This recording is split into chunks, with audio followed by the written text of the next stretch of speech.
In our previous video using regression analysis based on these different algorithms for regression, we determined that multi-layer perceptron with a bit of fine-tuning based on some of these hyperparameters, we changed this hidden layer to 5.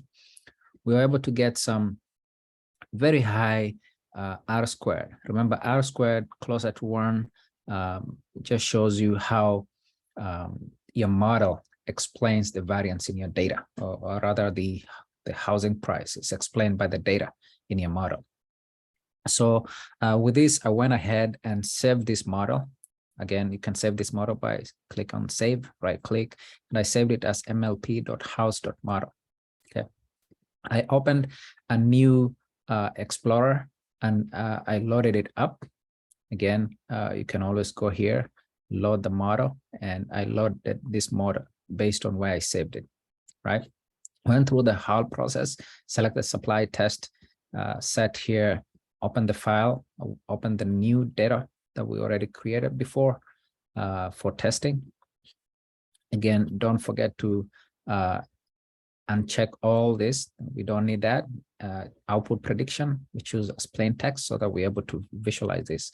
So upon right click on this and re-evaluating on that current test set, you can see this is our prediction. So what I want to do in this video, just compare how far off we were with the previous, with our actual labels. So if I click on my on our original data, so in fact, let me just go here, house of, right?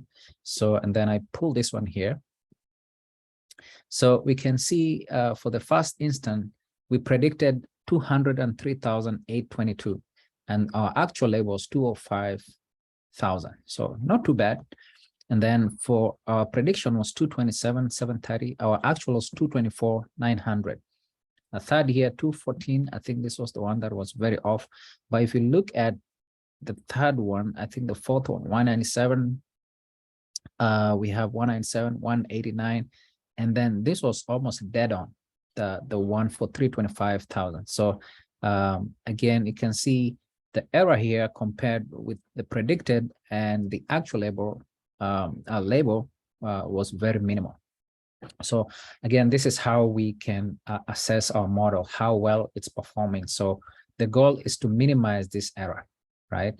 And again, we use R squared to just show how much our model, right? How much we can explain the housing price based on the data in our model. Okay.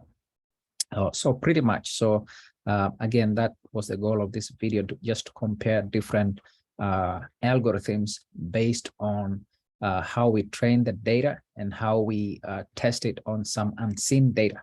Again, this is the unseen data that we already saved it as house new data. Okay. So with that, that concludes our series on how to finalize your model, right? Using some of the regression algorithms.